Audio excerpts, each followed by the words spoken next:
You are involved, well, your portfolio is development in this trust, Yes, ma'am. right? But you've also competed Yeah, in, I have. and which countries have you seen? I've just been to America. Yeah, well, you can say just. Some people never go to America. So you've been to America, and well, you've mentioned before it's such an accessible sport Oh, because yeah. you need a rope, and being from the ghetto myself, I know when we were growing up, we played hopscotch and we skipped because that's what you could do, and I guess that's also the appeal for people who don't have the resources. 100%. Has it been well received in Kailicha, the project? Totally, without a doubt. Because we have so many kids, like a huge influx of them coming to the hall because it's like a safe haven for them. There are so many bad things going on in the neighborhood, and us being able to afford that atmosphere for kids to actually come in, it's just profound. Like I don't have any words to best describe how well it's been received by the parents Yeah. and the kids. Well, you know, besides the mental and physical benefits of being involved in any sport, in this context, you're giving hope. Oh yeah. It's hope. Correct. And that's why it's so beautiful. So thank you for this initiative, and we're looking forward now to talking to a coach and a young upcoming athlete just after the break.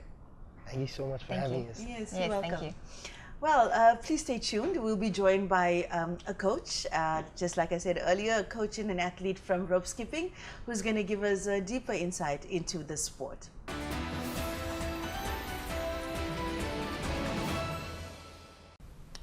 And we're back. You're tuned into Sports Federation TV.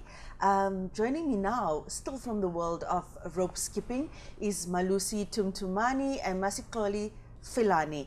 They are an athlete and a coach from rope skipping. Welcome, gentlemen. Thank you very much. And yes, thank you for coming on to Sports Federation TV to share with the country and probably the world about your sport.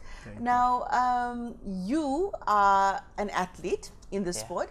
How long have you been into it? Rope skipping started in 2006. At that time, rope skipping was popular to our community. And then coaches like Masi and Spusiso taught us rope skipping, and then, I started like that. Okay, and from 2006, and you recently competed in a national tournament. Yeah. Tell us about that. Yeah, my first national debut was 2009 in Gauteng, and I don't remember how many goals I got. How many goals? But my first medal was a gold medal. And then 2012, 13, 14, All right. Are you from Kailicha as well? Yeah, I'm from Kailicha. Okay, so you've been. How were you introduced to the sport? Mas introduced us to the sport and school, and then it's a great sport to us. And then anyway, there were many challenges to us. Like girls were saying we are gays because we're playing ropes cup. They say Yes. cup, So that's challenges we got. Yeah. Now you're a coach, and it must be such a rewarding.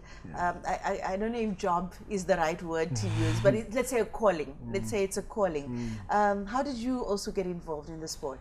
Well, I was doing gymnastics back in 1999. Yes, we are from Kailicha, from a very disadvantaged community. We're so very, very, very excited doing gymnastics because we saw it on TV at the Olympics, and we were very excited. And we were so very natural talented because we used to go like to the playing ground, and we would just do backflips like with no mats. And we take like the old mattresses when we do backflips from the old mattresses. So so we're very interested. So few people were donating like equipment for us in the community center. So we started to do gymnastics from there, and then because of it didn't have like enough equipment, so it was not. We didn't go far for like with gymnastics. And then there was a guy from Belgium, Martin Khoteme, who was a world champion rope skipping.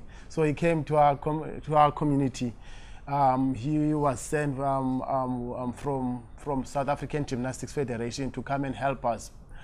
So I started there, and then he played the rope skipping videos on his laptop, and then we were watching, and we saw, yo, this stuff is cool. Yeah, this stuff is cool, and he started to run workshops, and from there he came 2 days a week, like after school from 3 to 5, like it was Wednesday and Thursday after school.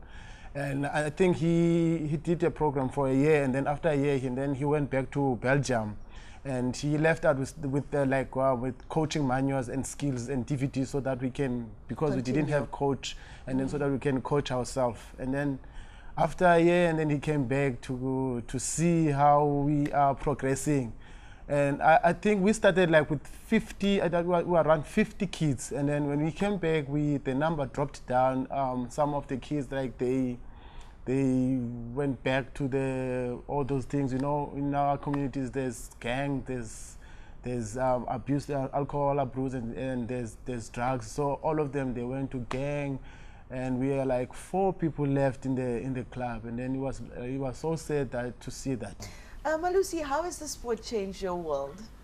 Yeah, it changed a lot, because now we are too many children that are playing sport, and then I get a lot of support to my family and my coaches. Yeah. You were also the Junior Rope Skipper of the Year in 2016. Yeah. Such an amazing accolade. Hey. Yeah. And your family, have they been supportive in your endeavors in the sport? Yeah, they've supported me a lot. Yeah. Yeah. The support from not only the family but the community is essential. To have the buy-in, have the buy-in of the community on a project like this. Well, it's amazing. Thank you for the work that you do. Thank you for giving back to your own community, and Anne Vermaak mentioned earlier that not only in your own community are you giving back, but you've impacted lives of people in other communities as well. Yeah, that's true. Yes, we need more people like you, and we need more children that want to try something new and change their world. All right, good luck. Good luck to both of you. Thank you very much. All right, and that's it from the world of rope skipping. Remember for your chance to win a case of assorted Bashus drinks, all you need to do is SMS Bashus to 33090. Bashus is Cape Town's favorite cool drink, and all their amazing flavors like cream soda and pineapple and raspberry and cola and so on and so forth. And everybody has their favorite Bashus flavor, and everybody's got their Bashus story. And remember, you can catch our show every Friday night at 9 p.m, repeated on Saturdays at 8 a.m. on channel 263 DSTV.